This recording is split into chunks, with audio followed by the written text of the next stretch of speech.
On today's episode, my objective is quite simple. I want to get Peruvian food, but I want to move beyond the Pollo a la Brasa that I typically get.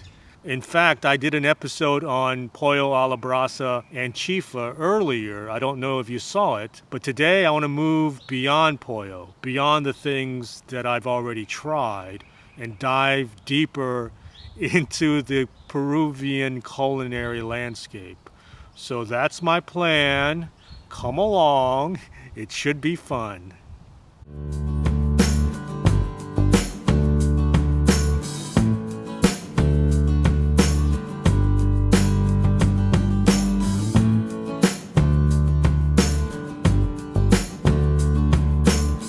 Well, all right. I'm going to dig into my first entree now.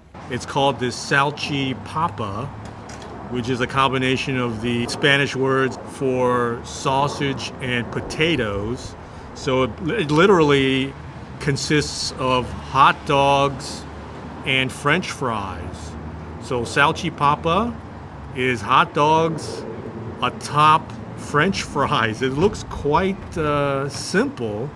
I learned that this is a particularly popular street food item in Peru. So when I saw it on the menu, I was eager to try it out. And you're supposed to use various sauces with it, like ketchup, mayonnaise. All right, for my first bite, I'm just going to eat it unadorned. This is one of the hot dog pieces. Wow. I don't know what I was expecting, but that tastes like a hot dog. And I haven't had a hot dog in a long, long time. And okay, here's some fries. Wow. Wow, those fries taste very potato-y. Let me use some of the sauce. I pre-mixed the green, I guess it's cilantro salsa, the green sauce. You commonly see the green sauce with an odor of pollo a la brasa. So I mixed it with the kind of white mayonnaise-y sauce. Let me try this with one of the hot dog pieces. Wow. Wow, that salty savoriness of the hot dog really pairs well with this vibrant green and white sauce. Again, it's the common green and white sausage that you get with the pollo a la brasa. Wow, it goes really well with that hot dog meat. Okay, upon reading up on Peruvian food, I learned that this next dish is one of the more popular traditional items in Peru. It's called, hope I'm pronouncing this correctly, it's called ají de gallina. And so basically what it is a creamed chicken dish with an egg on top served with rice. I've never had this before, but apparently this is a very popular item in Peru. Let me get a bite of the rice and the chicken.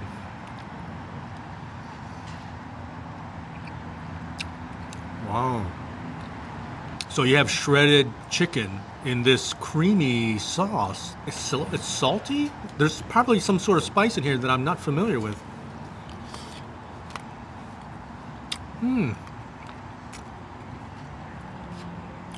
But it's very moist. The chicken is very tender. It's shredded very finely.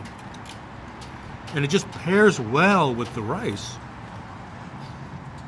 Wow.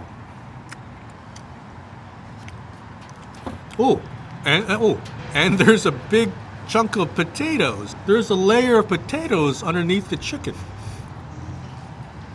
Wow. It's a boiled potato, but when you eat it with the chicken and the sauce, it's quite delicious. I'm gonna get, for my next bite, I'm going to get the egg and the chicken with a little bit of the rice.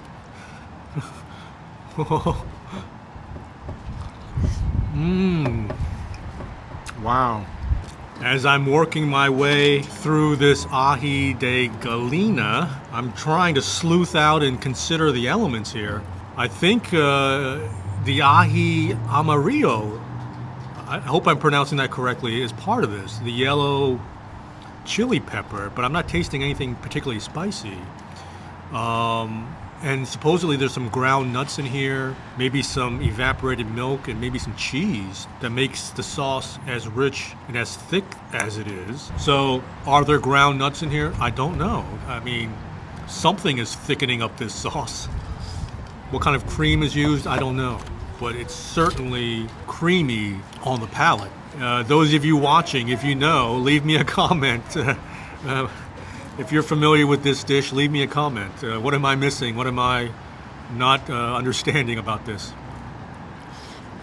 The bottom line is, as I'm working my way through this dish, the bottom line is, it is quite delicious.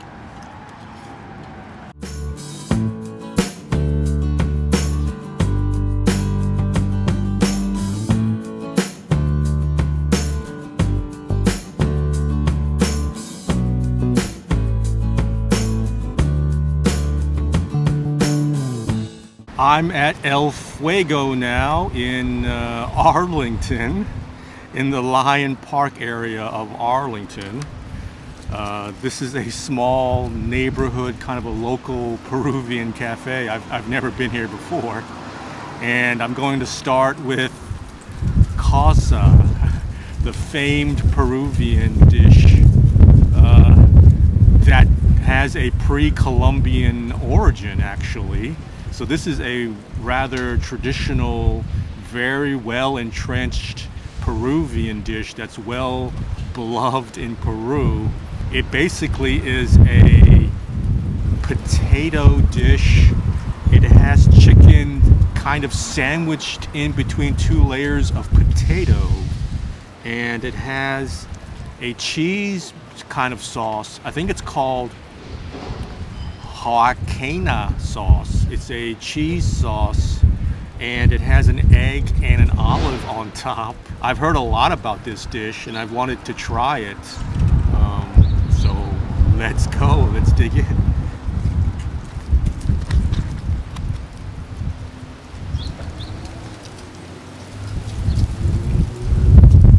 Wow. That's some of the smoothest potatoes I've ever had, I think. I mean, it's smoother than mashed potatoes, really. I mean, it has a really ultra fine, ultra smooth consistency about it. And it has a yellow color.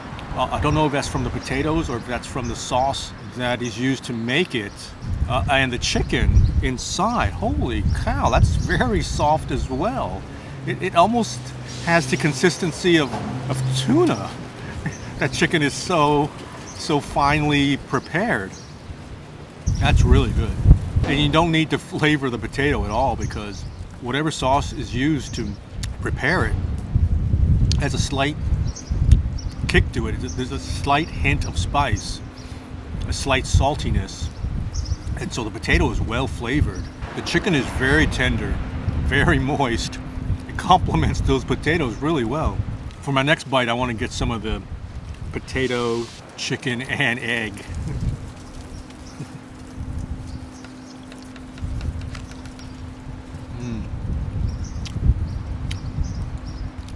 It's a hard-boiled egg. And there's something about hard-boiled eggs and chicken that is almost magical. They go so well together. There's a single olive on top. So if you chase that bite with an olive, wow. You have that salty, distinctively olive flavor that really livens up your palate upon eating that chicken, egg, and potato. Wow, that's good. Wow. See, another bite of olive to follow. Wow, that's a good combination. It's a great combination, in fact. So yeah, if you're eating causa, eat the potato, the chicken, and the egg in one bite, and then follow it up with a bite of the olive. Woo! That is a tremendous combination. For my last bite of the causa, I'm going to put the olive on top. I'm going to bite down with the olive on top of it. Hopefully I'll be able to spit out the pit without choking on it.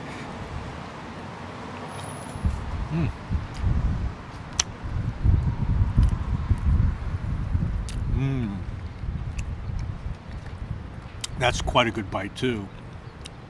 Rather than chasing one bite with another bite, namely the olive after the first bite, having the olive in the bite itself, wow, that's quite good.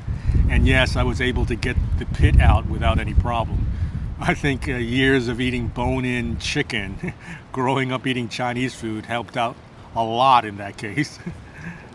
Ooh, maybe I should save the pit as a souvenir. I think I will. Yeah, so here at El Fuego, they're known for this one sandwich, the chicharron sandwich. Chicharron is usually cubed pork belly that's fried up, and it has a layer of crispy skin on it. So it was explained to me when I was ordering that the chicharron on the sandwich, the skin is removed and they use only the flesh or the meat without the skin. And it has a slab of sweet potato in there as well. Yeah, there's one big slab of sweet potato, and it has I think some of the red ricotta sauce on it. Yeah, that kind of red mayonnaise-y sauce that you also eat pollo alla brasa with. And it has some shredded red onions in it as well. So that's their famous chicharron sandwich. Let me take a bite now.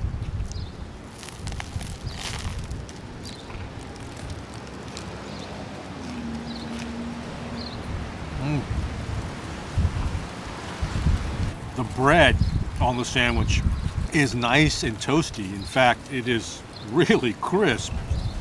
They really toasted this thing. So the meat, the chicharron, the pork, is quite big, quite meaty.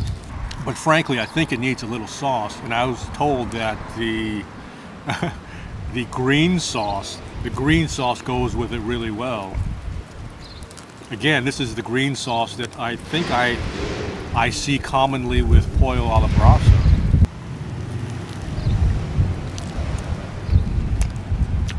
Now,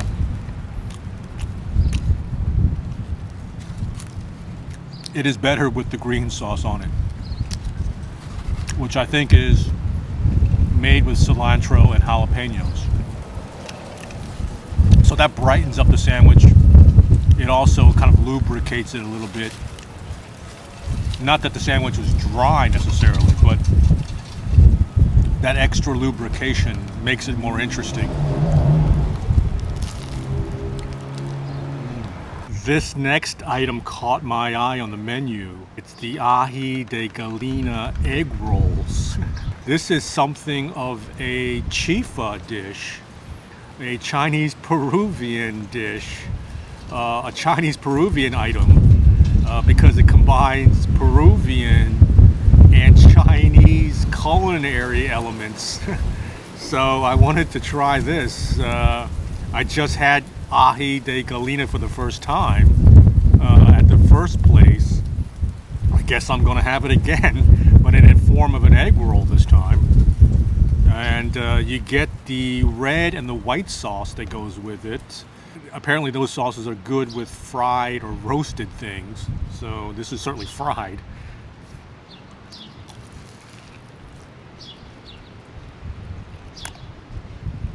Whoa. That kind of caught me off guard. I was expecting, your typical egg roll filling, which is mostly vegetative. I mean, those are the egg rolls that I have. That's the food memory that I'm working with. Whenever I bite into an egg roll, it's always vegetative. It always has some sort of crunchy vegetable in it, usually cabbage or celery of some sort. So there is no crunchy element. It's soft. It's quite soft because it has the soft, almost mushy quality of the ají de gallina, the shredded chicken with the creamy sauce on top of it. it is quite good.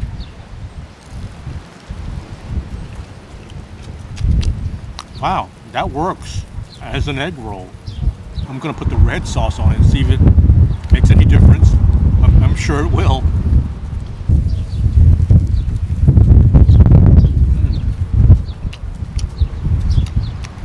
Oh, yeah, it is really good with that red sauce because you get the added benefit of having something a little bit spicy, a little bit more lubrication. That's really good. That's a good egg roll. I mean, that is a ingenious way to combine Peruvian food and Chinese food. Ají de gallina egg roll. Wow.